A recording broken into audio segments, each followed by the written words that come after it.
안녕하십니까. 아유, 참 어색하네요, 이거. 예? 어디서 해야 되는 거지, 내가? 아, 여기. 예. 자, 뭐, 무슨 얘기를 듣고 싶고 하고 싶은지는 다 아니까 그 얘기는 들어가서 하고요. 자, 먼저 고반장. 네. BMW 또 불이 났어요, 이거. 네. 무서워서 타겠어요, 이거? 오늘 오전에 2대가 났습니다. 각각 남해고속도로, 제2경인고속도로에서 각각 불이 났는데 이렇게 되면 현재까지 불이 난 차량이 36대가 되거든요. 네. 지금 정부가 운행 정지를 검토 중인 상황인데 논의가 더 가속화될 것으로 보입니다. 그렇습니다. 자, 최 반장한테 질문을 하죠. 네. 김경수 경남지사 오늘 다시 소환됐죠. 그런데 드루킹하고 뭐 대지를 한다 뭐 이런 얘기가 있어요. 네, 지금 드루킹 김동완 씨 주장에 대해서 김 지사가 다 사실이 아니다 그렇죠. 부인을 하고 있는 입장이잖아요. 이 때문에 특검도 당연히 두 사람의 대질이 필요하다는 입장이고 드루킹 그리고 김 지사 모두 대질에 동의했다고 하는데 아직까지는 이루어지지 않았는데요. 지금 하진 않아요. 네, 아마 저녁을 먹고 잠시 후부터 이루어질 걸로 보입니다. 좋습니다. 자, 그럼 자세한 얘기는 들어가서 시작하기로 할게요. 갑시다.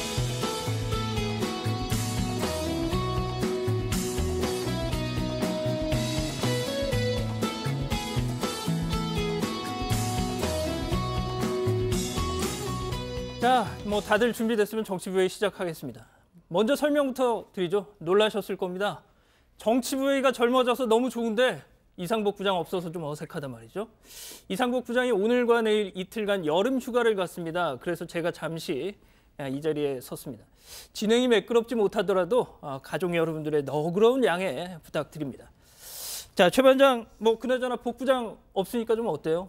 사실 부장이 그동안 휴가를 전혀 못 갔었잖아요. 그래서 제가 이번 휴가 때 부장이 이러시더라고요. 이번에도 못 가면 집에서 쫓겨나게 생겼다. 그래서 제가 빨리 가시라고 이렇게 얘기를 했습니다. 근데 요새는 세상에 잠깐만 자리를 비워도 위험하다고 하잖아요. 위험하죠. 이번 기회를 틈타서 우리 양 반장이 양 부장 진짜 노리는 건 아닌지.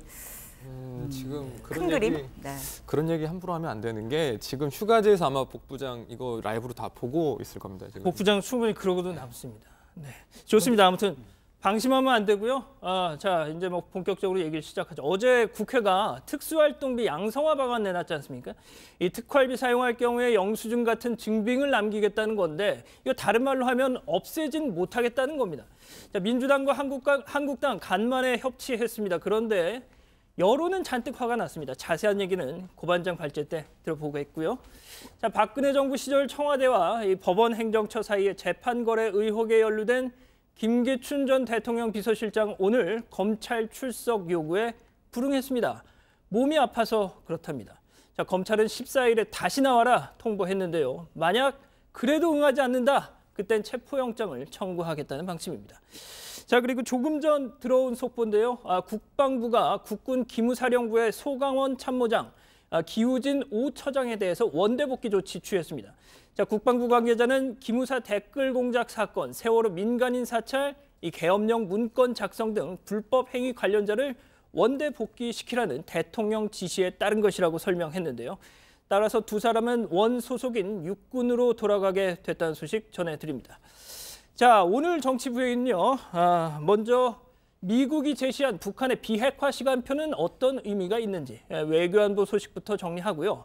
앞서 잠깐 언급했던 이 국회 특활비 양성화 방안 논란, 또 김경수 경남지사 재소환 소식 짚어봅니다. 그럼 먼저 신혜원 반장 발제부터 시작하겠습니다.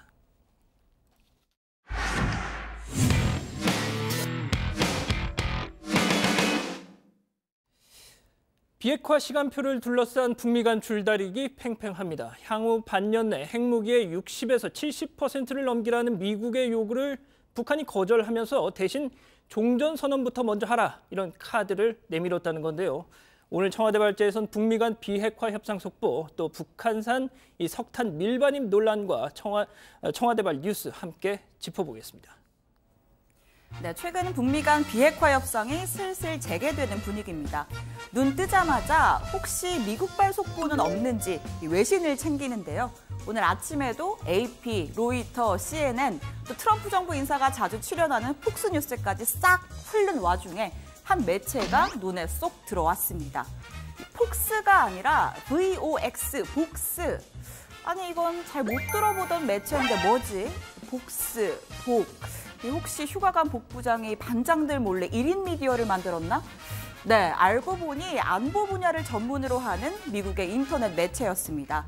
오늘 이 매체에 북한의 비핵화 시간표에 관한 흥미로운 기사가 실렸는데요. 내용은 이렇습니다. 미국 측이 제안한 비핵화 시간표의 세부 사항은 다음과 같다. 북한은 6개월에서 8개월 내 핵탄두의 60에서 70%를 이양하고 미국 또는 제3국이 이를 확보해 북한으로부터 제거한다. 6개월에서 8개월이라면 그동안 알려진 것보다 훨씬 빠른 시점입니다. 앞서 미국은 6.12 북미 정상회담을 전후해서 트럼프 대통령 첫 임기 내에 성과를 원한다는 입장을 에둘러 피력했었죠. 또 강경파 볼턴 보좌관은 김정은 위원장이 직접 1년 시한을 약속했다고 말한 바 있습니다. Kim Jong-un promised South Korean President Moon Jae-in at Panmunjom on April the 27th that he would do it and that he would do it within a year. So the focus here is getting Kim Jong-un to follow through on what he committed to the president at Singapore. 미국 매체 복스는 폼페이오 장관이 지난 2달간 북측에 여러 차례 이 로드맵을 제시하면서 수용할 것을 요구했지만 카운터 파트너인 김영철 노동당 부위원장이 번번이 퇴짜를 놨다고 전했습니다. 이건 꽤나 설득력이 있는 보도입니다. 지난 7월 폼페이오 장관의 3차 방북은 1, 2차 때와는 분위기가 달랐습니다. 짤막하게 공개된 모두 발언에선 팽팽한 긴장감이 고스란히 드러났습니다.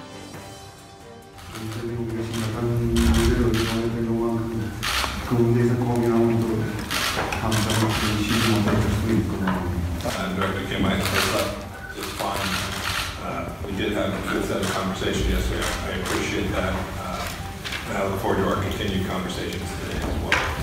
The path towards complete denuclearization and building the relationships between our two countries is vital for a brighter North Korea and the success that our two presidents demand of us.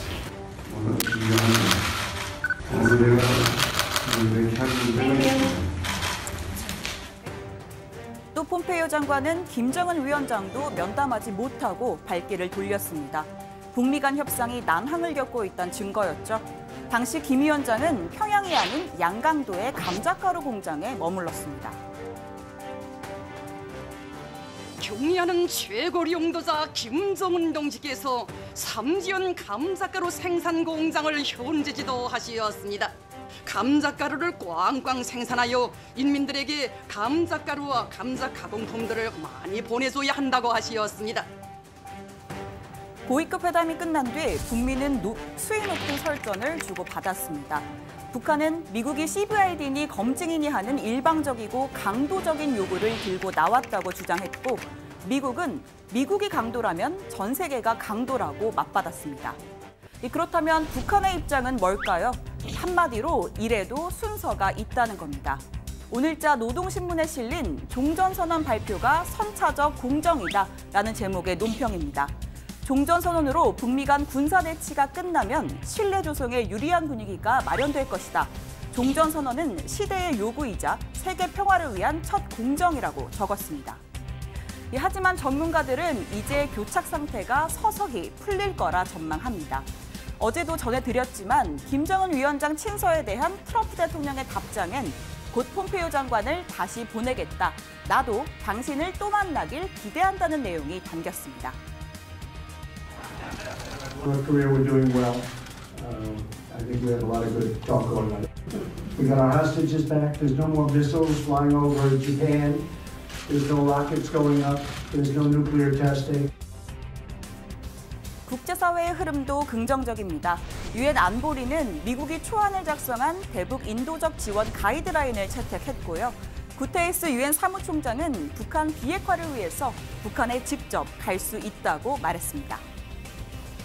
The battle for non-proliferation of nuclear weapons is especially important in the moment it is absolutely essential to achieve the denuclearization of the Korean North Korea and to avoid the escalation of the crisis in the Middle East and in Iran. 자, 이런 가운데 최근 국내외로 시끄러운 사안이 하나 있습니다. 바로 북한산 석탄 밀반입 논란입니다. 먼저 사실관계만 정리해보면요. 2010년 오이사 조치로 인해서 북한산 석탄 수입은 전면 금지돼 있습니다. 그런데 정부가 민간 업체들이 북한산으로 추정되는 석탄을 수입하려 했다는 정황을 포착하고 9척의 선박을 적발했습니다. 관세청은 지난해 10월 첩보를 입수한 후 현재까지 조사를 진행 중이고 8월 중엔 검찰에 송치할 예정입니다. 청와대는 북한산 석탄 밀반입 의혹과 관련해서 정부가 제재 이행에 나서지 않는다는 지적에 대해서 대북 제재의 주체이자 이 문제를 이끄는 미국이 우리 정부에 클레임을 건 적이 없고 오히려 한국 정부를 신뢰한다는 논평까지 발표했다고 설명했습니다. 오늘 미국 국무부가 연합뉴스를 통해서 추가 입장을 밝혔는데요. 한국은 유엔 안보리 결의안의 해상 이행에 있어 충실하고 신뢰할 수 있는 파트너다. 한미는 긴밀하게 협력하고 있고 한국이 조사에 착수한 사실도 알고 있다고 말했습니다. 자, 오늘 청와대 발제 이렇게 정리하겠습니다. 북미 비핵화 시간표 줄다리기, 반년 내 종전선언부터 이걸로 정리하겠습니다. 네, 본격적인 토론에 앞서서 오늘 조금 전에 들어온 속보 하나부터 좀 다루고 가죠. 오늘 13일, 그러니까 다음 주 월요일입니다. 남북이 판문점에서 고위급 회담을 갖는다고 하는데 시점이 상당히 묘합니다. 그때 4.27 정상회담에 약속했던 가을, 이 3차 남북 정상회담 결국 이걸 가기 위한 수순 아닌가 싶은데 어떻게 봐야 될까요? 이거? 일단 공식적으로 그걸 준비하기 위한 수순이 맞다라는 통일부 관계자의 설명이 있었습니다. 남북이 오는 13일 판문점 통일각에서 고위급 회담을 개최하기로 했는데요. 우리 측에선 조명균 통일부 장관이 지난번과 마찬가지로 수석 대표로 나서게 됩니다. 이 판문점 선언 이행 촉진과 정상회담의 성공적 개최를 위해서 필요한 사항들을 논의할 예정인데 이 통일부 당국자는 회담 결과에 따라서 정상회담의 날짜와 장소까지도 나올 수 있다고 설명을 했습니다. 방금 양 반장이 말했지만 앞서 4.27 정상회담 때 약속했던 가을 평양 3차 정상회담과 관련해서 구체적인 내용들이 나올 가능성이 크고요. 특히나 이번 고위급 회담을 북측에서 먼저 제안해온 만큼 3차 정상회담 급물살을 탈 수도 있습니다. 또 하나 중요한 건 향후에 굵직굵직한 외교 일정들이 줄줄이 있다는 건데 8월 말쯤에 3차 정상회담이 성사되면 그 이후 9월에 있는 유엔 총회에서 진짜로 남북미 종전선언이 가능할 수도 있어 보입니다. 야, 신반장 말대로만 된다면 정말 급물살을 타겠네요. 자, 그리고 오늘 새로 나온 보도를 보면요. 미국이 6개월에서 8개월이라는 시한을 줬다고 하는데 사실 6개월이든 1년이든 핵심은 미국은 검증 가능한 비핵화 시간표 그리고 북한은 미국에 먼저 종전선언 좀 해라. 이거 아니겠습니까? 자, 계속 줄다리기만 할 건지 아니면 좀 진전이 있을 건지 앞서 신반장 얘기대로라면 진짜 9월 달에 정말 큰 일이 있을 것 같기도 한데 어떻게 봐야 되나요? 네, 먼저 북한은 오늘자 노동신문을 통해서 종전선언에 대한 입장을 공식적으로 밝혔습니다. 그간 여러 논평을 통해 종전선언을 격가지로 언급한 적은 있지만 이렇게 제목에 아예 못 박아서 입장을 낸 건 이번이 처음인데요. 종전선언 발표가 선차적 공정이라는 제목 아래 무슨 일에나 순차가 있는 법이다. 종전선언으로 북미 사이의 군사적 대치가 끝나면 신뢰 조성을 위한 유리한 분위기가 마련될 것이라고 주장했습니다. 특히 미국에 대한 불만을 토로하기보다는 종전선언이 해당 국면에서 왜 중요한지를 집중적으로 언급했습니다. 그러니까 이렇게 북한이 종전선언에 매달리는 거 보면 결국 미국을 내가 어떻게 믿고 먼저 핵을 포기하겠느냐 이런 생각인 것 같아요. 네, 반대로 미국은 강원 전략 계속 고수하고 있는데요. 어제 트럼프 대통령이 북한의 비핵화에 진전이 있다. 김정은 위원장 다시 만나고 싶다라는 입장을 밝힌 데 이어서 오늘은 니키 헤일리 유엔 미국 대사가 비핵화를 재차 압박하고 나섰습니다. 헤일리 대사는 국제사회가 여전히 북한의 조치를 기다리는 걸 그들도 알아야 한다면서 기다리라고 한다면 기꺼이 기다리겠지만 그렇다고 너무 오랫동안 기다리지는 않겠다라고 말했습니다. 현재 교착 국면에 계속 이어질 경우에 추가 제재 등 다른 옵션도 검토할 수 있음을 경고한 겁니다. 네, 그리고 다시금 이 톱다운 방식의 협상이 재개될 거란 관측도 나오고 있는데요. 어제 볼턴 보좌관이 트럼프 대통령 답장에 폼페이오 장관 4차 방북 얘기가 담겨 있다라고 밝혔었는데요. 이 방문이 성사가 되면 곧이어 김정은 위원장과 트럼프 대통령이 두 번째 만남이 급물살을 탈 수 있다라는 겁니다. 그럼 9월 18일 날 뉴욕에서 유엔총회 열리는 거잖아요. 네, 뉴욕에서 예정이 되어 있는데요. 현재 트럼프 대통령과 문재인 대통령의 참석은 확정이 된 상태입니다. 북측에서는 장관급 이상의 고위 인사가 나올 걸로 보이는데 이때 김정은 위원장이 깜짝 등장할 가능성을 배제할 수 없고요. 이미 워싱턴 정가에서는 김 위원장이 참석해서 연설을 할 가능성도 있다 이런 얘기가 나오는데 어제 볼턴 보좌관 얘기 한번 들어보시죠. As I've said, Secretary of State Mike Pompeo is prepared to go back to North Korea to meet with Kim Jong-un. We've proposed that in our most recent letter from the President to Kim Jong-un. The President's prepared to meet at any point. But what we really need is not more rhetoric. What we need is performance from North Korea on denuclearization. 자, 앞서 굵직한 외교 일정, 9월까지 이어지는 외교 일정 들어봤는데요. 문재인 대통령의 이 중재가 좀 필요한 시점이 아닌가 싶습니다. 자, 화제를 좀 바꾸죠. 지금 북한산 석탄 논란, 정치권으로 번진 모양새입니다. 네, 지금 북한산으로 의심되는 석탄을 실은 선박 9척에 대해서 관세청에서 조사가 진행 중이죠. 자유한국당 등 보수 진영에선 북한산 석탄임을 아예 기정사실을 하면서 정부가 해당 선박을 억류하지 않았다고 비판하고 있습니다. 국회 차원의 국정조사까지 요구하고 있습니다. 반면 더불어민주당은 정부가 조사 결과를 발표할 때까지 한미 관계에 불필요한 논란을 일으켜선 안 된다, 정치 공세를 지양해야 한다는 입장입니다. 양당 이야기 한번 들어보시죠.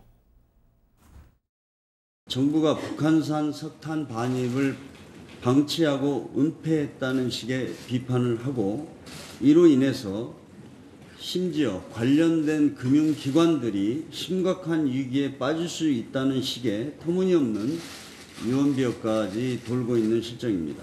조만간 정부가 조사 결과를 발표할 예정입니다.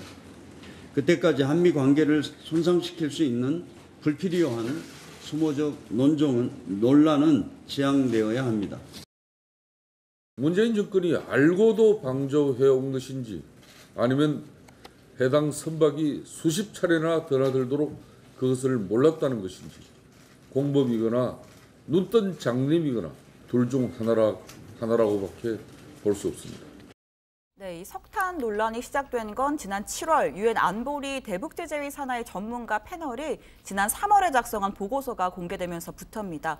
핵심 내용을 보면 지난해 7월부터 9월 사이 북한 원산과 청진항에서 석탄을 실은 선박들이 러시아의 홀름스크항에 석탄을 하역했다라고 했고, 또 홀름스크항에서 스카이 에인절호와 리치 글로리호가 석탄을 실어서 한국으로 날랐다. 그래서 이 석탄이 북한산으로 추정된다는 겁니다. 그러면서 보고서는 확인이 된다면이라고 하는 단서를 달아서 결의 위반 가능성이 있다고 지적을 했는데, 확인된 사실이 아니라 확인이 필요한 의심 추정이 정확한 표현이었습니다. 이 정부는 보고서가 나오기 전인 지난해 10월에 이미 관련 첩보를 입수해서 조사를 진행해 왔다고 밝혔습니다. 사실 지금 의혹이 계속 추가되는 상황이긴 하죠. 오늘 진능호 관련 보도도 있었고요. 근데 또 이 선박들이 일본을 거쳐가기도 하는데 이 대북 제재에 있어서는 정말 엄격한 일본. 근데 일본을 이 선박들이 억류되지 않고 그냥 지나쳤어요. 다 이유가 그것도 있는데, 먼저 입증 책임이 정부 측에, 각국 정부 측에 있기 때문입니다. 억류를 하려면 객관적인 근거, 즉 석탄이 북한산이라는 조사 결과가 있어야 하는데 단순히 성분 분석만으로는 원산지 확인이 어렵습니다.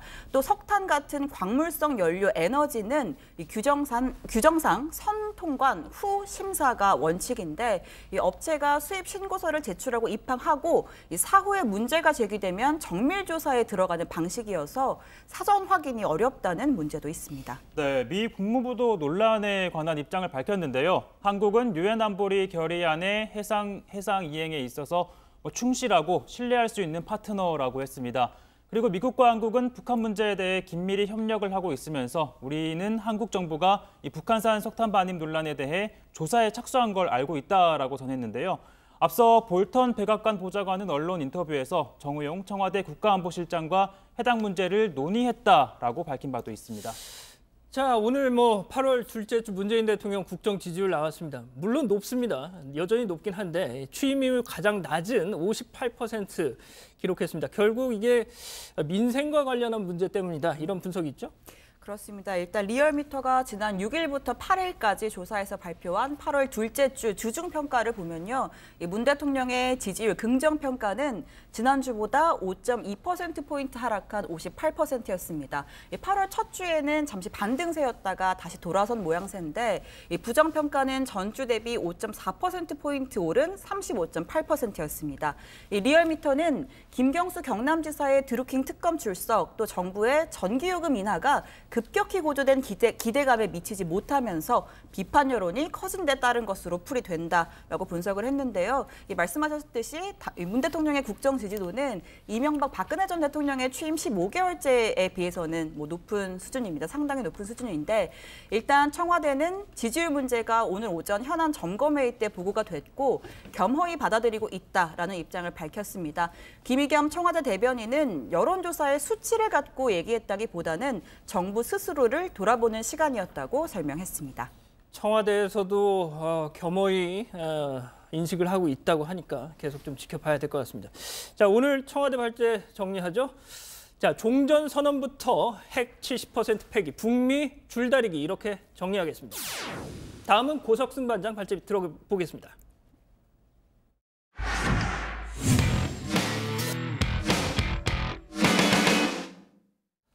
네, 국회 특활비 논란 좀처럼 수그러들지 않고 있습니다. 어제 여야 원내대표가 모여서 특활비 대책 내놨지만 폐지가 아닌 양성화로 방향이 잡히면서 논란 더 확산되는 분위기죠. 특히 양성화를 한다면서 정작 영수증 공개 여부는 추후에 결정하기로 해서 이거 눈 가리고 아웅이다 비판 나옵니다. 국회 내에서도 찬반이 엇갈립니다. 특활비 폐지 당론 정했던 바른미래당과 정의당 특활비 양성화 대책에 반대 입장 분명히 했습니다. 오늘 야당 발제에서는 이 소식과 오늘 국회에서 있었던 이계호 농림축산식품부 장관 후보자 인사청문회 소식 전해드립니다. 네, 여야 원내대표가 회동을 갖고 국회 특활비 대책을 내놨다는 소식 어제 전해드렸습니다. 특활비를 양성화해서 투명하게 사용하겠다는 게 대책의 요지였습니다. 현재 그 특활비 중에서 상당 부분은 이미 상당히 공적인 목적에 의해서 쓰이는 그런 업무 추진비 성격이 강했었고요. 용처를 증빙 서류를 통해서 할 수 있기 때문에 전부 다 그렇게 양성화해서 투명하게 운영을 하기로 했습니다. 자, 그런데 이 대책을 놓고 말이 많습니다. 특활비를 양성화하겠다고 했지만 영수증과 증빙서류 공개 여부 등은 정작 정하지 않는 등 구체적 실행 방안을 아직 내놓지 않았기 때문입니다. 특활비를 폐지하지 않고 유지하겠다고 결정한 것부터가 문제라는 지적도 많습니다. 특활비 폐지를 당론으로 정한 정의당은 당장 쓴소리를 내놨습니다. 특활비 전체 금액은 그대로 둔 채 업무 추진비, 일반 수용비, 특수 목적 경비 등 다양한 경로로 쪼개 쓰겠다는 꼼수입니다. 국민들은 쌈짓돈 그 자체를 없애라고 했지 쌈지만 바꿔서 다시 사용하라고 하지 않았습니다. 자, 어제 특활비 대책은 정확히 여야 전체 교섭단체가 아닌 민주당과 한국당만의 합의였습니다. 특활비 폐지가 당론인 바른미래당은 양성화 대책에 찬성하지 않았기 때문입니다.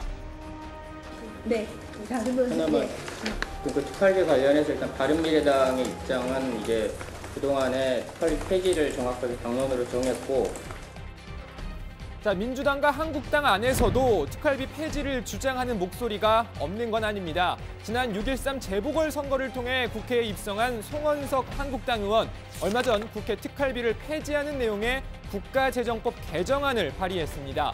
수사나 정보 활동 외에는 국가기관이 특활비를 사용할 수 없게 한다는 내용이었습니다.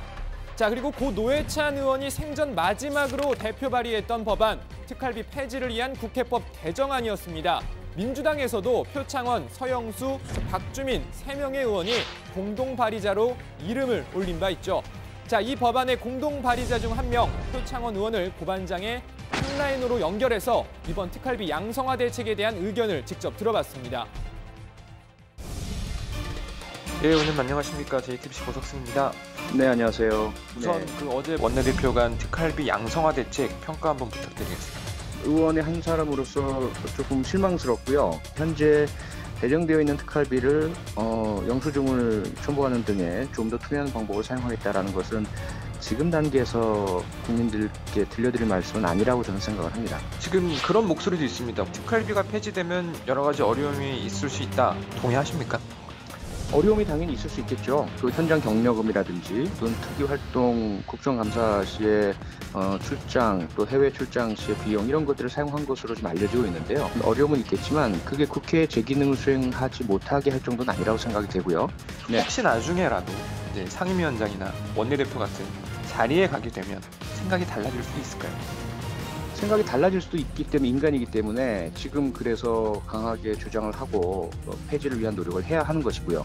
노회찬 의원의 이제 마지막 사실상의 발의였는데 특활비 네. 폐지 관련해서 국회법 개정안이 12명만 공동 발의를 한 이유 뭘까요? 그만큼 국회의원들이 국민의 소리나 눈보다는 스스로를 그 이익을 챙기는 제19 감싸기가 강하지 않은가 그런 부분에서 좀 반성을 해야 된다라고 저는 생각을 합니다. 네. 특활비 폐지 이제 물 건너 간 걸까요? 아직은 물 건너갔다고 생각되지 않고요. 국민의 관심, 언론의 보도, 또 저희 국회의원들의 노력으로 충분히 국회 운영위원회에서 국회법 개정안의 수정이든 원안이든 통과를 해서 특활비를 폐지할 수 있는 그런 여지는 분명히 남아있다. 네, 지금까지 표창원 의원과 특활비 폐지 관련 한라인 통화해봤습니다. 감사합니다. 네, 고맙습니다. 자, 이런 가운데 어제 참여연대가 특수활동비 누가 많이 받았나 보고서를 냈습니다. 2011년부터 2013년까지 자료를 바탕으로 분석을 한 건데요. 참여연대에 따르면 이 기간 특활비를 가장 많이 쓴 의원, 당시 새누리당 원내대표, 국회 운영위원장 등을 지낸 황우여 전 의원으로 나타났습니다. 민주통합당 원내대표였죠. 박지원 의원이 5억 9천만 원 정도를 받아서 그 뒤를 이었습니다. 그리고 김진표 의원, 이양구 전 의원 등도 5억 원이 넘는 돈을 받은 것으로 나타났습니다. 박지원 의원 이와 관련해서 지난달 이렇게 해명했습니다. 특수활동비를 받았습니다. 그렇지만은 국회 운영에 또 정책개발비에 그러한 곳에 썼지 저는 개인적으로 사용하지는 않았습니다. 제가 5억 9천만 원 우리 의원 중에서 제일 많은가라고 하는 것은 이렇게 원내대표 2번 등 원내대표직을 많이 맡고 있어서. 자, 박지원 의원의 해명, 물론 모두 사실일 수 있습니다. 또 증빙 서류를 투명하게 공개할 수 있을지도 모릅니다. 그런데 문제는 그동안 특활비 상당수가 쌈짓돈 마냥 쓰여져 왔고 제대로 증빙도 안 되고 있었다는 데 있습니다. 이분도 특활비 논란 피해가지 못했었죠. 내 활동비 중에서 남은 돈은 내 집 생활비로 줄 수 있습니다. 그래서 그런 주는 돈을 전부 집사람이 현금으로 모은 거예요. 자, 이 발언 이후 물론 홍 전 대표 해명을 내놓은 바 있습니다. 특활비는 다 공적으로 썼다. 아내가 모았다는 건 특활비가 아니라 월급을 말한 거다라고 말이죠. 자, 관련 이야기 들어가서 좀 더 전해드리고 오늘 발제 이렇게 정리하겠습니다. 국회 특활비 양성화로 가닥, 영수증 공개는 미정. 네, 특활비 관련해서 방금 참여연대 보고서도 봤습니다만 그 특활비 내역 공개하라는 소송이 계속 이어지고 있어요. 특히 얼마 전에는 2016년도 하반기 국회에 이 특활비 공개하라 이런 법원 판결이 있었는데 이걸 국회가 항소를 했어요. 네, 국회 사무처는 항소를 해서 법원의 판단을 다시 한번 받아보겠다라고 밝혔습니다. 그런데 문제는 이 소송이 국회가 질 확률이 거의 100%에 가깝다는 건데요. 왜냐하면 2004년에 이미 대법원에서 국회 특수활동비는 비공개 대상이 아니라는 판결이 있었고 또 이후에 관련 소송에서도 대부분 공개 판결이 나왔기 때문입니다. 결국 이번 소송 역시 국회가 질 게 사실상 뻔한데도 소송 비용까지 들이면서 항소를 하는 건 예산 낭비라는 지적이 나오고 있습니다. 일각에서는 이전 소송과 달리 이번 소송의 경우에는 현역 의원들의 특활비 내역을 공개하는 것이기 때문에 국회가 시간 끌기를 하려는 의도라는 평가도 나오고 있습니다. 자, 뭐 국회 지금 일정 소식도 좀 다뤄보겠습니다. 오늘 이계호 농림축산식품부 장관 후보자 인사청문회 지금 진행이 되고 있는데, 자, 아무래도 현역 의원이기 때문에 뭐 현역 불패 뭐 이런 얘기도 있지 않습니까? 뭐 무난히 통과되는 분위기입니까? 뭐 일단은 지금은 잠시 정회 중인 상황인데, 야당은 이 후보자 부인이 공동 소유하고 있는 광주 시내 토지의 불법 건축물에서 부동산 임대 소득을 챙겨왔다는 의혹을 집중적으로 거론했습니다. 또 야당은 광주 도심 한복판에 불법 건축물이 자리 잡고 있는 건 명백한 특혜라고 주장을 했고요. 이에 대해서 이 후보자는 불법 건축물이 있었는지 알지 못했다라는 입장을 밝혔습니다. 또 개식용 논란도 불거졌는데 관련 내용 한번 들어보시죠. 동물은 반려보다는 팔아먹는데 잡아먹는 데 더 중점이 있는 거다라고 이렇게 말씀을 했고, 참 여러 심려를 끼쳐드리게 됐습니다. 저는 개인적으로 개식용을 하지 않습니다. 네, 뭐 전반적으로는 큰 쟁점 없이 무난하게 청문회가 진행되고 있는 상황입니다. 인사청문회 제도 도입 이후 현역 의원이 낙마를 했던 경우가 단 한 차례도 없었기 때문에 현역 재선 의원인 이 후보자도 무패 행진 이어갈 가능성이 큰데요. 오늘 여야를 막론하고 이미 장관 취임을 기정사실화하는 듯한 발언들도 내놨습니다. 이계호 후보자께서 농림축산식품부 장관에 내정되신 걸 축하드리겠습니다. 감사합니다. 경륜도 많으시고 능력도 아주 겸비해서 계시기 때문에 많은 기대를 하고 있습니다.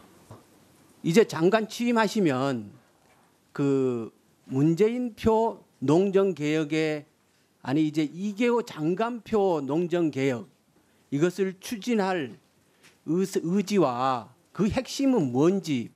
장관 지명을 받은 부분에 대해서 먼저 축하를 드립니다. 그리고 보니까 농업단체들도 우리 장관 후보자님 지명을 환영을 하던데. 자, 화제를 또 돌려서요. 민주당 전당대회 관련 소식도 알아보겠습니다. 어제 이해찬 의원의 문재인 대통령을 향해서 문실장이라고 발언했던 그 논란 잠깐 저희가 다뤄봤는데, 자, 오늘 이해찬 의원이 이와 관련해서 해명을 했다고요? 네, 라디오 인터뷰에서 관련 얘기를 했는데, 이 의원은 문 대통령을 실장이라고 부른 것은 그 당시의 직계를 말한 거지 지금 현 시점에서 말하는 것은 아니라면서 현재는 당연히 행정부의 수반이자 국가 원수로서의 예우를 해야 한다라고 밝혔습니다. 또 서로 오랫동안 30년 이상 같이 살아왔기 때문에 서로 어떻게 사는지, 어떻게 판단하는지를 다 안다, 인간적으로도 친하다 이렇게 밝히기도 했습니다. 뭐 정치권에서도 이런저런 분석이 많았는데 대부분 이 당시의 상황을 설명하다 나온 거다, 뭐 친근감의 표시 아니겠는가, 뭐 이런 평가가 많았습니다. 자, 어제 저희가 손학규 바른미래당 고문 출마 선언 소식도 다뤄봤는데요. 오늘이 당대표 후보 등록 마감이었다고요? 네, 그렇습니다. 대략 11명의 후보가 출마에 나설 것으로 보입니다. 오늘 후보 등록 마감이 되고 향후 일정을 한번 보면 일단 10일에 정견 발표가 있고요. 11일에 컷오프 예비 경선이 있습니다. 여기서 절반가량이 탈락을 하고 최종 후보 6명만 남게 됩니다. 그리고 예정대로라면 9월 2일 전당대회에서 당대표를 뽑게 되는 거죠. 안철수 전 대표나 유승민 전 대표가 없는 상황에 치러지는 선거지만 당내 이 두 사람의 영향력 아직까지 무시할 수 없겠죠. 그래서 후보자 경력사항에 안철수, 유승민 등 특정인의 이름을 표기할 수 없도록 했답니다. 네, 벌써부터 경쟁이 치열한 분위기인데요. 후보 간 견제도 본격적으로 시작이 된 모양새입니다. 어제 손학규 고문의 출마 선언 내용을 두고 당내에서 비판이 나왔는데 경쟁자인 하태경 의원 이렇게 얘기를 했습니다. 민주당과 혁신과 통합을 통해 오늘의 더불어민주당을 만들었다라고 선언문에 언급한 건 우리 바른미래당 당원들에 대한 심대한 모독이다. 바른미래당 내에서 성취한 업적이 없다면 차라리 아무 언급을 하지 않으시는 게 낫다라고 꼬집었습니다. 자, 그러면 자유한국당 소식도 좀 다뤄보겠습니다. 오늘 한국당이 한국 수력 원자력을 찾아서 이 정부의 탈원전 정책에 대해서 아주 맹비난을 퍼붓다 이런 지적 소식이 왔는데 어떤 내용입니까? 네, 김병준 비대위원장과 비대위원 등 당 관계자들이 오늘 경북 경주에 있는 한수원 본사를 찾아가서 한수원 노조와 간담회를 가졌습니다. 이 자리에서 김병준 위원장은 국정 지도자나 국정 집단들의 논리에 의해 에너지 수급 계획에서 전력 수요 예측이 왜곡된 점이 있지 않나 걱정을 하고 있다면서 정부를 비판했습니다. 또 그러면서 4차 산업혁명 등으로 에너지 수요가 폭발적으로 늘어날 가능성이 큰데 정부가 내놓은 에너지 수급 계획의 수요 예측이 맞는지 상당히 의심이 간다고 덧붙이기도 했습니다. 자, 신 반장, 근데 그 자리에서 약간은 좀 뜬금없이 대통령 탄핵 발언이 나왔다고요? 네, 자유한국당의 탈원전 대응 특위가 있는데 여기 의원을 맡고 있는 이채익 의원의 발언이 있었습니다. 먼저 들어보고 가시죠. 문재인 대통령은 이 원전 문제만 하더라도 정말 탄핵 사유가 될 것이다. 앞으로 엄청난 후폭풍을 예고하고 있다고 생각합니다. 대한민국이 법치국가인데 법치가 전혀 지금 이행되지 않고 있는 얘기고. 네, 그러니까 정부의 탈원전 정책을 비판하는 과정에서 이 같은 발언이 나온 건데 정책 자체에 대한 비판은 가능하지만 대통령 탄핵을 언급한 건 좀 너무 나간 것 아니냐 이런 지적이 나오고 있습니다. 논란이 커질 가능성도 있어 보입니다. 지금 뭐 문재인 대통령 취임 2년도 지금 안 됐는데 탄핵이다. 그러게요. 논란이 될 수 있는 발언인 것 같다는 생각이 좀 듭니다. 자, 오늘 야당 기사 제목 이렇게 가겠습니다. 국회 특활비 양성화 방안에 정의당 꼼수. 다음은 국회 발제입니다.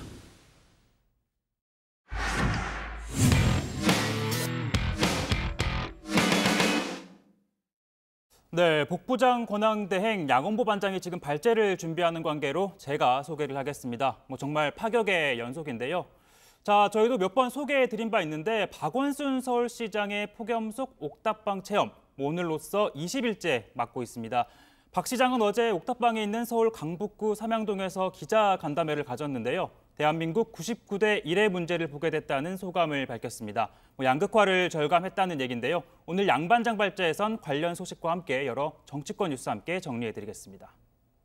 네, 그렇습니다. 정말 어지럽습니다. 이게 다 복부장 휴가 때문입니다. 박원순 서울시장의 이 한 달간 옥탑방 체험, 한쪽에서는 서민 코스프레다, 정치 쇼다, 다른 쪽에서는 야, 쇼라도 이런 쇼는 100번이라도 괜찮다. 의견이 엇갈리고 있습니다. 당연한 얘기지만요. 비판하는 쪽은 주로 야권이죠. 자, 박원순 시장이 SNS에 올린 이 사진을 놓고 그랬습니다. 자, 한번 보겠습니다.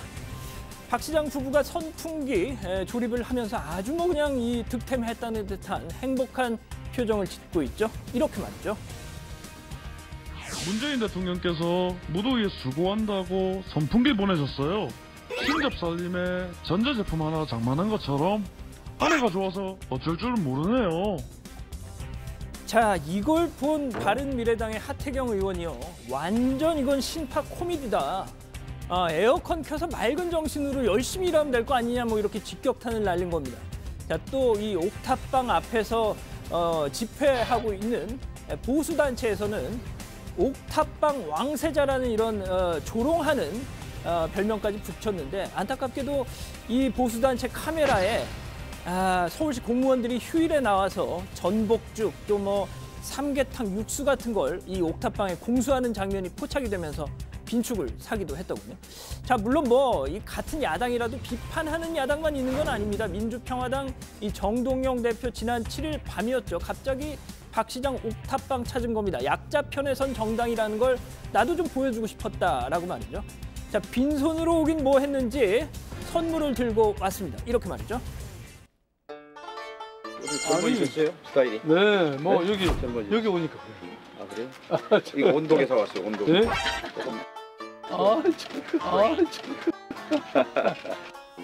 예, 방금 들으셨지만 온도계를 딱 받아든 순간 박 시장이 지어 보인 이 약간 어처구니 없다는 표정. 온도계가 더위를 식혀주지는 않으니까요. 하지만 이 정동영 대표가 수박 한 통을 또 따로 사왔다는 걸 나중에 알게 됐습니다. 자, 어찌 됐든 이런저런 논란에 대해서 박원순 시장 전혀 눈 하나 깜짝하지 않는 모습입니다. 어제 이 옥탑방 근처에서 기자간담회를 했는데 나는 체험하러 온 게 아니고 살러 왔고 문제를 해결하러 왔고 일을 하러 왔다 라면서 히든 카드 하나를 또 내놨습니다. 이렇게 말이죠. 겨울철 국한계는요. 금천구 옥탑방에서 살아볼까 합니다. 혹한기 옥탑방 만약에 그때 보일러 안 돌리는 거 아닌지 모르겠는데 부인 강란희 씨 표정 어땠는지 좀 궁금합니다. 자, 그런데요, 어제 충격적인 소식이 있었죠. 이 박 시장 옥탑방과 바로 붙어있는 한 집에서 고약한 냄새가 난다. 주민들 신고가 빗발쳤던 겁니다. 그래서 그 집안 문을 열어봤더니 이 40대 남성이 고독사 한 채로 발견됐던 겁니다. 거기에는 빈 소주병과 전기요금 미납 통지서와 함께 말이죠. 자, 이 소식을 전해들은 박 시장 도심 속 고독사에 대한 대책도 마련하겠다 뜻을 밝혔습니다. 자, 다음 소식입니다. 그동안 파격적인 SNS 마케팅으로 정말 전체 경찰의 이미지까지 바꿔놨다는 평가받았던 부산경찰. 자, 그런데 홍보 욕심이 너무 과했던 걸까요? 이번엔 사고를 쳤습니다. 부산 해운대 해변에 이 불법 촬영을 근절하기 위해 준비했던 이벤트가 독이 되고 만 건데요. 자, 보시는 것처럼 해운대 해변 곳곳에 설치해놓은 불법 촬영 범죄자 등신대, 그러니까 이 사람 크기 입간판을 얘기하는 거죠. 자, 이 등신대를 찾아서 인증샷을 올리면 경품을 준다는 거였는데, 자, 그런데 보십시오. 이 범죄자로 묘사된 사람 보시죠.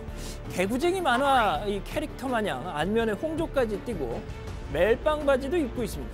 자, 이걸 봐서 무슨 경각심을 느끼겠느냐라는 것이죠. 그렇습니다. 이게 공개가 되자마자 피해자들에겐 악몽 같은 범죄자를 희화화했다. 맹비난이 쏟아진 겁니다. 자, 부산경찰 SNS에 사과글을 올리고 해당 게시물 삭제, 또 이벤트 종료 알렸습니다. 자, 마지막 소식으로 가보죠. 이거 정통 정치 뉴스는 아닙니다만 강용석 전 의원 아시다시피 저희 복부장하고 고교 동창이었지 않습니까? 복부장 때문에 전교 1등을 번번이 놓쳐야만 했던 이 비운의 수재. 물론 복부장과 친한 사이는 아닌 것 같습니다만 어제였습니다.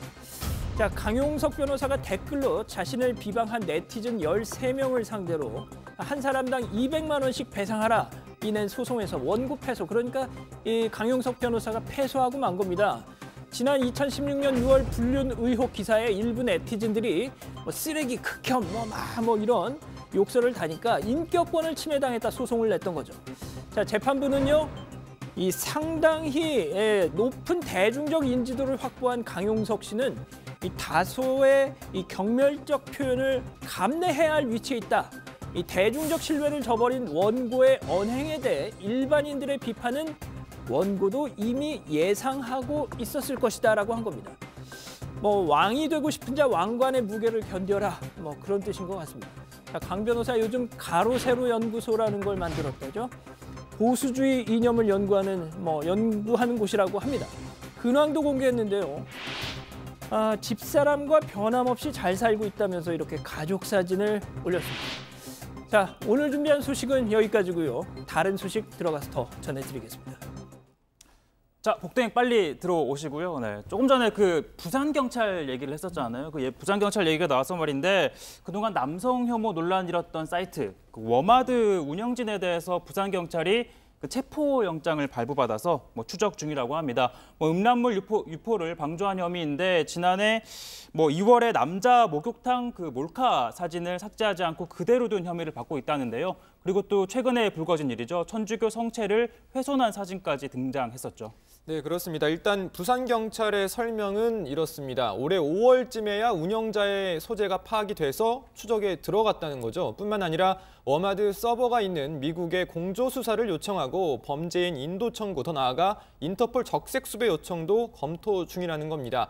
부산경찰뿐만 아니라 전국 각 경찰에서 관련 수사가 동시다발로 진행되고 있다고 하는데 이 소식 전해지면서 해화역 집회로 촉발된 이 편파 수사 논란 다시 불거지고 있다는 겁니다. 이 경찰 내부에서도 워마드 못지않게 심각한 일베 운영자를 제대로 수사한 적 있느냐 이런 지적을 신경 쓰고 있다고 합니다.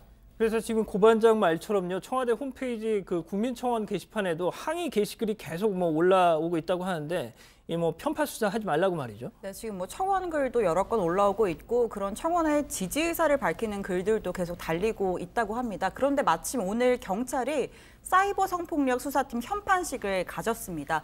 민감룡 경찰청장이 참석을 했는데 이 자리에서 해명하기를 경찰은 일배 등에 대해서도 불법 촬영물 게시 범죄는 신속하게 수사를 해서 게시자를 검거했고 이를 유포하고 조장하는 행위에 대해서도 수사를 해 나가고 있다. 여성 상대의 범죄에 대해서는 각별한 관심을 갖고 엄정한 사법 조치를 해 나갈 생각이라고 다시 한번 강조를 했습니다. 좀 추이를 지켜봐야 할 것 같다는 생각도 듭니다. 그렇군요. 자, 이 얘기도 한번 잠깐 해보고 가죠. 앞서 뭐 잠깐 오프닝 때 얘기를 해봤는데 이거 무서워서 탈 수 있겠습니까? 물론 저는 타질 못하지만 오늘 오전에만 BMW 차량 2대가 잇따라 화재가 났어요. 이것도 유행을 타는 겁니까? 네, 아까도 말씀드렸는데 지금 정부가 지난 리콜 대상 BMW 차량에 대해서 운행 정지를 검토하는 와중에 오늘 또 이렇게 화재가 난 겁니다. 이쯤 되면 뭐 달리는 시한폭탄이다 이런 말 들어도 무방할 수 있을 것 같습니다. 특히 오늘 불이 난 BMW 차량 중 한 대는 리콜 대상이 아닌 2011년식 730LD 차량이라는 거죠. 해서 운행 제한 대상이 확대되고 정부의 운행 정지 결정 시기도 다소 앞당겨질 거란 관측 나오고 있습니다. 그러니까 리콜 대상이 아닌 차가 오늘 또 추가로 저렇게 달리다가 화재가 났다. 그리고 또 지금 오늘 BMW 차주들이 뭐 고발을 했다고 하더라고요. 네, 근데요, 이 양 반장 겸 북부장 권한대행, 양 반장일 때랑 북부장 권한대행일 때랑 목소리 톤이 너무 다르신 거 아니에요? 진짜? 너무 엄격 근엄 진지하신 거 아닙니까? 만든다고 네. 저기 서 있을 때랑 부장 자리에 앉아 있을 두 사람인 때 줄. 당연히 다르겠죠. 그렇죠. 네. 여러분들도 나중에 여기 한번 와 보시면 이렇게 되는 것 같습니다. 알겠습니다. BMW 소식 관련해서요. 이 BMW 피해자 모임 21명이 오늘 오전에 서울 남대문 경찰서를 찾아서 김효준 BMW 그룹 코리아 회장 등 6명에 대해서 자동차 관리법 위반 혐의로 고소장을 제출했습니다. 화재 원인을 알고 있었으면서도 이걸 은폐하려고 했다고 주장한 겁니다. 자, 이렇게 한번 생각해 보십시오. 만약 우리 국산차가 독일에서 막 주행 중에 수십 대가 불이 났다고 한번 가정해 보면 독일 정부가 어떻게 했겠습니까? 자, 한국 소비자만 봉이다 뭐 이런 얘기 지금 벌써 나오고 있는데요. 정부가 보다 강경한 대응책 내놨으면 합니다. 자, 오늘 기사 제목 이렇게 가죠. 워마드 운영자 체포영장 편파 수사 논란 이렇게 정하겠습니다. 다음은 최종혁 반장 발제 들어보겠습니다.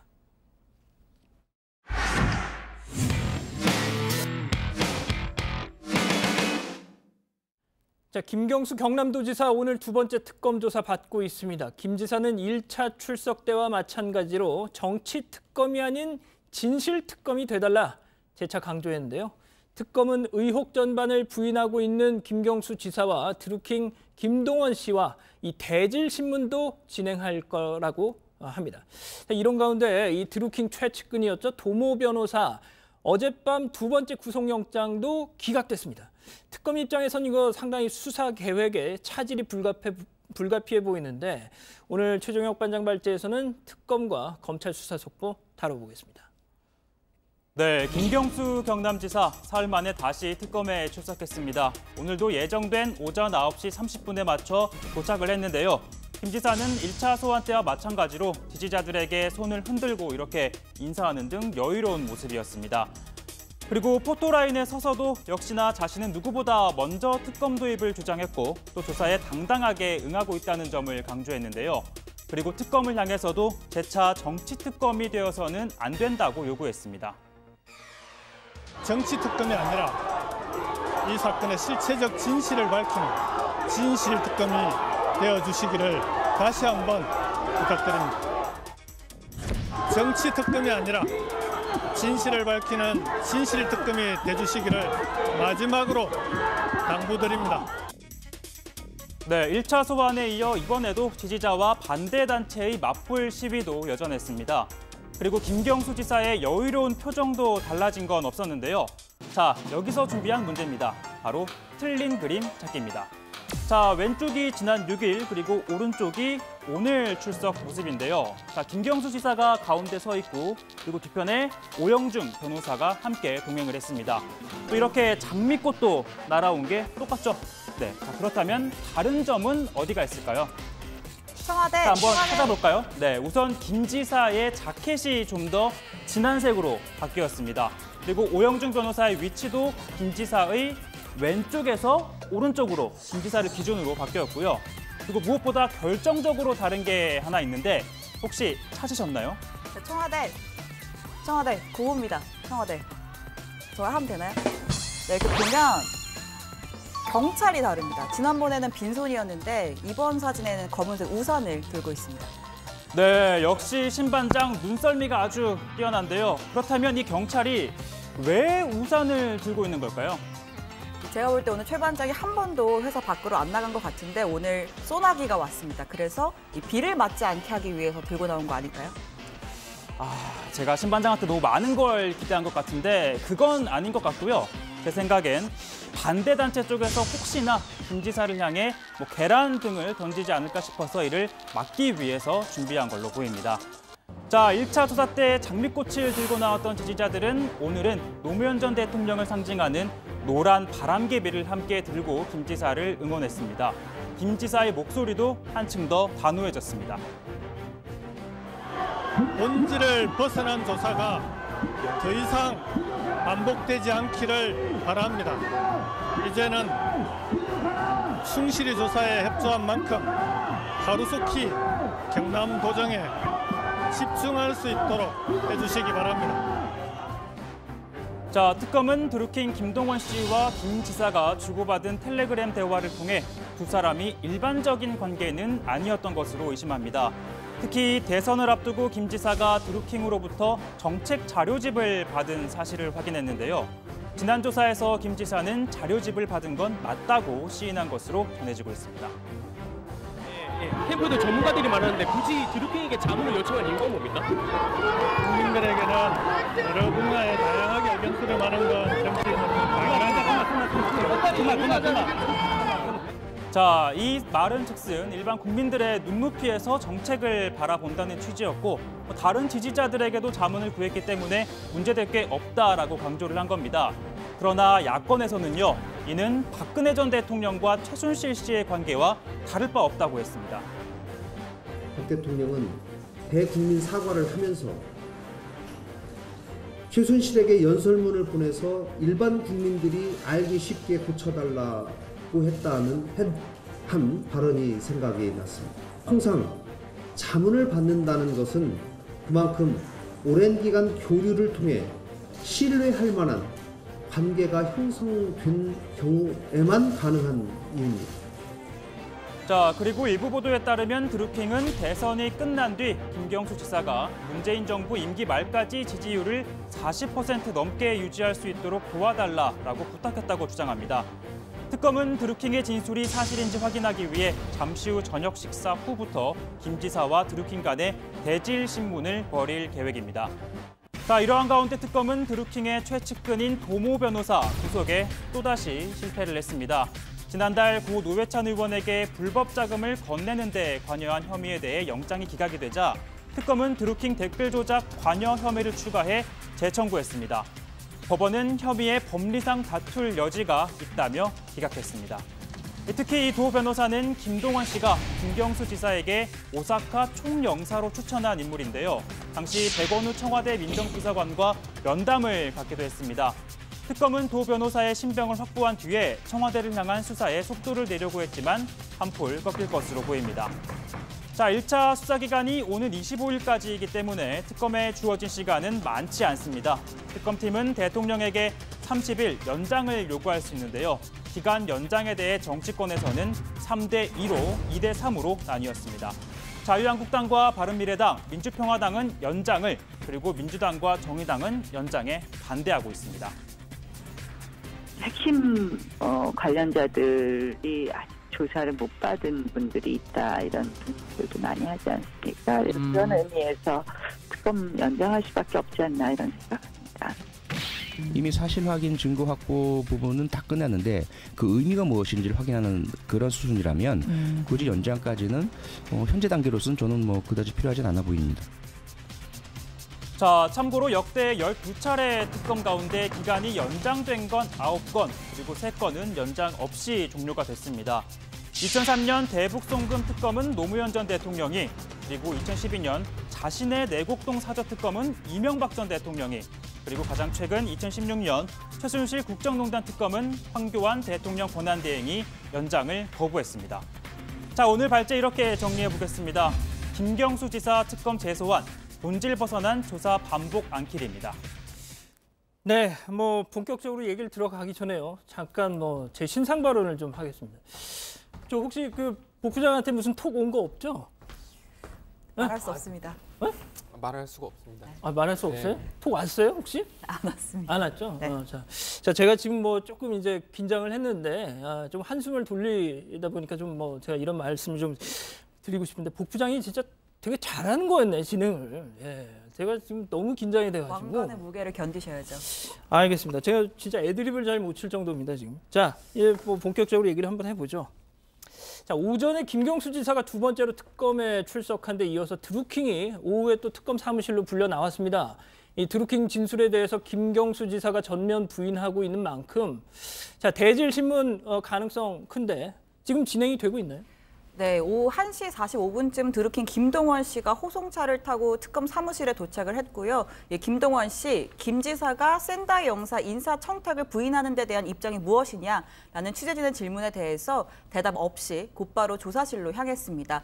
특검이 김 지사 소환에 맞춰서 이 드루킹 김동원 씨를 부른 건 사실상 대질신문을 하기 위한 것으로 보이는데 이 앞서 김 지사는 진실규명을 위해서는 대질신문이 아니라 그 어떤 것도 기꺼이 응할 것이다라는 입장을 밝힌 바 있습니다.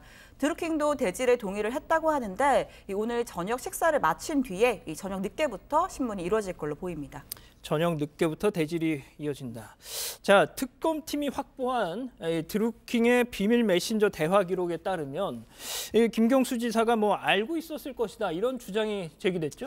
네, 동아일보가 뭐 연일 계속 관련된 보도를 뭐 쏟아내고 있는데 이 신문이 보도한 드루킹과 김 지사의 국회의원 시절 보좌관이었던 한모 씨의 이 텔레그램 대화 기록에 따르면요, 올 2월 9일 김 씨가 한 씨에게 김 의원님과 제 관계는 1년 4개월 이상 이어져 왔고 뭐 꼬리 자를 수준이 아니라는 걸 알게 될 겁니다. 참고로 제가 지난 1년 5개월간 의원님께 일일 보고를 해드렸던 기사 작업 내용은 모두 8만 건입니다. 라고 이렇게 메시지를 보냈다고 합니다. 즉 특검은 김 지사가 2016년 11월 드루킹으로부터 킹크랩 시연을 본 뒤에 계속 댓글 조작 작업에 개입을 한 것으로 보고 있는데 하지만 김 지사는 줄곧 킹크랩은 보지 못했다라는 입장입니다. 자, 뭐 이걸 놓고도 지금 민주당에서는요, 특검이 여론 재판을 하고 있다. 또 자유한국당에서는 김경수 지사가 살아있는 권력으로 뭐 위세를 부리고 있다. 이렇게 상반된 지금 입장을 내놓고 있습니다. 자, 특검이 김경수 지사에 대한 조사를 마치는 대로 이번 사건과 관련이 있는 청와대 관계자들을 이 소환 조사 진행할 것으로 보이는데 이 김경수 지사와 드루킹을 연결해 줬다라고 뭐 지금 얘기가 나오고 있는 송인배 전 정무비서관. 뭐 언제 부른다는 거죠? 일단 송 비서관은 오는 11일 이틀 뒤인데요. 참고인 신분으로 불러서 조사를 한 방침이라고 합니다. 송 비서관은 국회의원 낙마 후에 야인 시절이었던 2016년 드루킹으로부터 강연료 명목으로 200만 원을 받은 사실도 확인이 됐는데 이에 대해서는 청와대가 자체 조사를 진행을 했고 금품 수수 행위에는 문제가 없다고 결론을 내린 바 있습니다. 이어서 드루킹이 오사카 총영사로 청탁한 도모 변호사를 올 3월에 직접 면담한 백원우 민정비서관도 조사 대상으로 거론이 되는데 사실 어젯밤 도 변호사에 대한 두 번째 구속영장이 기각되면서 특검 입장에서는 수사에 좀 탄력이 떨어질 거란 관측이 나옵니다. 자, 뭐 일단 야당 쪽에서는요, 이 특검 수사 기한 연장해야 한다 그런 요구들이 이제 계속 나오기 시작하더라고요. 일단 특검은 수사 기간 연장 검토하고 있지 않다고 밝힌 만큼 1차 수사 기간이 지금 16일 남았기 때문에 관련자들에 대한 참고인 조사 속도를 낼 걸로 보입니다. 자, 이어서요, 일제 강제징용 피해자들의 손해배상 소송과 이 법관들의 이 해외 파견을 거래했다는 의혹 관련해서 김기춘 전 청와대 비서실장이 당초 오늘 불려 나올 예정이었는데 출석하지 않았어요. 몸이 안 좋다고요? 네, 그렇습니다. 문학의 블랙리스트 의혹으로 구속돼 재판을 받아왔던 김 전 실장은 지난 6일 구속기간이 끝나서 석방됐는데요. 석방 직후 서울 시내 한 병원에 입원한 것으로 알려졌습니다. 앞서 검찰은 김 전 실장 석방 직전 구치소를 방문해 재판거래 의혹 관련 조사를 하려고 했지만 김 전 실장 측이 거부해서 무산됐고 오늘 출석도 응하지 않으면서 관련 조사를 2차례 모두 거부했습니다. 검찰은 김 전 실장에게 오는 14일 오전에 출석하라고 다시 통보한 상태입니다. 네, 검찰은 김 전 실장을 재판거래 의혹의 핵심 인물이라고 보고 피의자 신분으로 입건한 상태입니다. 지난 2일 외교부를 압수수색하면서 김 전 실장이 강제징용 손해배상 소송에 직접 개입한 단서를 다수 확보한 것으로 알려졌는데요. 이 문건엔 2013년 김 전 실장이 일본과의 외교관계 악화를 우려해서 관련 소송을 지연시키는 방안을 외교부와 논의한 내용이 담겨 있는 것으로 알려졌습니다. 그리고 비슷한 시기 임종원 전 법원행정처 차장은 주철기 당시 청와대 외교안보수석을 만나서 법관의 해외 파견에 대한 청탁을 한 것으로 검찰이 파악하고 있습니다.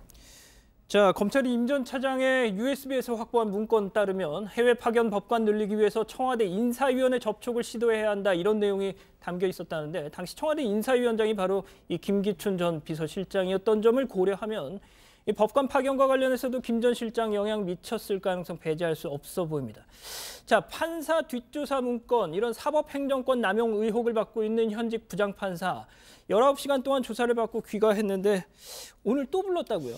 네, 검찰은 그 김민수 창원지법 마산지원 부장판사를 오늘 새벽 5시까지 조사를 했습니다. 김 부장판사 성실하게 조사에 임했습니다라는 짧은 말만 남겼는데요. 검찰은 뒷조사 문건 등 각종 문건을 작성한 경위 등을 조사하고 또 누구의 지시로 문건을 만들었고 어느 선까지 보고를 했는지 집중 추궁한 걸로 보입니다. 김 판사는 그 임종원 전 차장의 지시를 받고 작성했다면서도 구체적인 사실관계에 대해서는 기억나지 않는다라는 취지로 답변한 것으로 전해지고 있는데 또 인사이동 당일 문건들을 삭제한 데 대해서는 본인이 독자적으로 했다라고 진술한 것으로 알려졌고요. 오늘 다시 비공개로 소환해서 조사를 진행하고 있습니다. 자, 당시 행정처에서 작성된 문건에 따르면 이 대법원이 헌법재판소를 경쟁 상대로 여기고요. 상고법원을 도입하는데 헌재가 걸림돌이다. 이렇게 규정한 대목이 곳곳에서 발견이 됐다는 건데, 헌재를 무력화하기 위한 계획을 세운 정황이 있다는데 이거 무슨 내용입니까? 네, 법원 행정처 문건에 따르면 이 상고법원 법안 입법심사 과정에서 헌재가 공세를 강화할 것으로 예상된다며 극단적 대처 방안이 필요하다고 했습니다. 그러면서 헌재 무력화에 나서야 한다는 계획을 세운 겁니다. 대법원장이 갖고 있는 헌법재판관 추천권을 활용해야 한다면서 15년 이상 판사, 검사, 변호사 경력이라는 재판관 자격 기준과 관련해 자격 요건을 간신히 넘는 판사를 추천한다는 방안을 제시했습니다. 통상 법관 경력 15년이면 일선 지방법원 부장판사들인데요. 그동안 법원장이나 고등법원 부장판사를 재판관 후보로 추천해 왔는데 그 급을 지법 부장판사까지 낮추자는 겁니다. 그 문건에 보면요, 이것을 갖다가 노골적인 비하 전략이다 이렇게 또 이름까지 붙였었다고 합니다. 자, 오늘 기사 제목은 이렇게 정리를 하겠습니다. 일단 김경수 경남지사 소식으로 가고요. 김경수 2차 소환, 드루킹과 대질신문 정하겠습니다.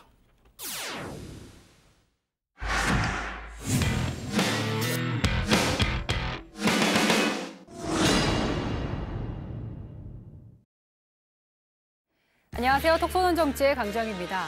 다정의 가족 여러분들, 우리나라 현역 국회의원이 임기 중에 출산했던 일이 몇 번 있었을까요? 1번, 9번, 아니면 있긴 했었을까요? 딱 한 번 있었습니다. 바로 장하나 전 더불어민주당 의원이었는데요. 헌정 사상 최초로 국회의원 임기 중에 결혼과 임신, 출산을 한 인물입니다. 그런데 장하나 전 의원에 이어서 두 번째로 임기 중에 임신과 출산을 할 의원이 탄생할 예정인데 바로 신보라 자유한국당 의원입니다. 다음 달에 쌍둥이를 출산할 예정이라고 하는데요. 신 의원은 어제 국회의원도 최대 90일까지 출산 휴가를 쓸 수 있는 국회법 개정안을 발의했습니다. 제가 임신을 하고 보니 우리 국회는 여성 의원의 모성 보호를 위한 최소한의 제도인 출산 휴가조차 없었습니다. 그동안 국회에 가임기 여성 의원이 활동한 전례가 거의 없다 보니 국회의원의 출산과 육아에 대한 제도적 논의조차 없었던 것입니다. 신보라 의원은 지방의회 의원도 관련 규정이 없다며 지방의회 의원의 출산 휴가를 보장하는 지방자치법 일부 개정안도 발의할 계획이라고 합니다. 법안 발의 배경에 대해서 신 의원에게 직접 들어봤습니다. 제가 올해 초에 조사한 바로는 서울시 조례와 부천시 조례에만 이 여성 의원의 출산휴가 규정이 있고요. 그래서 아예 없더라고요. 그 차이가 좀 어마어마한 것 같아요. 아시겠지만 그 법안이라는 게 처리하는데도 굉장히 많은 수개월이 걸리기도 하는 일입니다. 그래서 제가 출산휴가를 당당히 누리겠다 이런 생각보다는 실은 저는 이제 출산이 한 달 정도밖에 남지를 않아서 저보다는 실은 다음에 등원하게 될 많은 여성 정치인들이 이 제도를 좀 당당히 좀 누리길 바라는 마음이 좀 더 컸거든요. 1983년생, 올해 우리나라 나이로 35살의 초선 의원은 신보라 의원은 심의원의 임신 사실이 알려지자 지난 2월에 김성태 원내대표는 당의 애국자가 생겼다며 축하하기도 했습니다. 일가정 양립을 위한 실천에 앞장서겠습니다. 저희 자유한국당 원내대변이신 신보라 의원께서 쌍둥이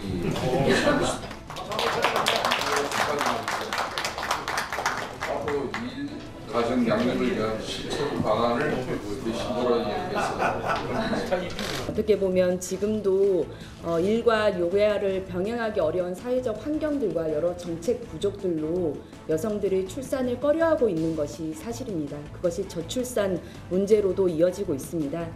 그래서 20대 국회에 제가 첫 사례인 만큼 애비 엄마들과 워킹맘들의 현실에 공감하고 국회부터 일가정 양립을 실천하는 모습을 보이도록 노력을 하겠습니다. 이렇게 임신 사실을 공개했던 신 의원과 달리 장하나 전 의원은 임신 사실을 알리지 않았다고 합니다. 장 전 의원은 한 매체와 인터뷰에서 엄마가 된 사실을 더 적극적으로 알리고 엄마, 아빠, 아이들을 위한 정치에 활용을 했어야 했는데 소극적이었다. 출산하기 직전까지 임신 사실을 많이 숨겼다고 밝혔습니다. 2012년 총선 당시에 임신한 몸으로 선거운동을 하고 당선 후에 출산했던 김희정 전 새누리당 의원 역시 출산휴가를 쓰지 못했다고 하는데요. 김 전 의원은 제작진과 통화해서 취약계층의 출산휴가 보장에 더 힘을 썼으면 한다고 말했습니다. 그리고 동료 국회의원 출산을 보면서 국회의원 출산에만 한정하지 말고 아니 국회의원 같은 분들도 쓰기 힘든 이런 출산휴가를 쓰지 못하는 정말 어려운 취약계층 여성들의 전반적인 이 출산과 일가정 양립을 살펴보는 계기가 되길 바랍니다. 딸을 낳고 지난 2일 업무에 복귀했던 뉴질랜드의 제신더 아던 총리. 그녀는 6주간의 출산휴가를 썼는데요. 총리가 재임 중에 딸을 낳은 건 1990년 베나지르 부토 전 파키스탄 총리 이래로 두 번째입니다. 하지만 제왕절개 출산 후 바로 업무에 복귀했던 부토 전 총리와 달리 아던 총리는 출산휴가를 쓸 수 있었습니다.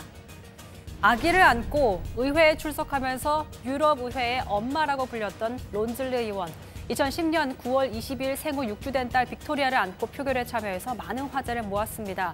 그 후 론즐리 의원은 약 3년 가까이 딸을 직접 의회에 데리고 다녔습니다. 앞으로 국회의원들도 출산휴가를 쓸 수 있을지는 지켜봐야겠고요. 더 많은 여성들이 정계에 진출해서 워킹맘의 문제들을 해결하는 정책을 냈으면 하는 바람입니다. 네, 오늘 복 부장 없는 정치부 회의 어떠셨는지요? 이상복 부장의 여름 휴가는 내일까지 쭉 이어집니다. 자, 복 부장 없는 정치부 회의 그래서 더 재밌고 더 젊은 정치부 회의 내일 이 시간에도 이어집니다. 감사합니다. 고생했습니다. 아, 죽겠다 진짜. 진짜. 야, 장난을 못 치겠네. 멋있습니다.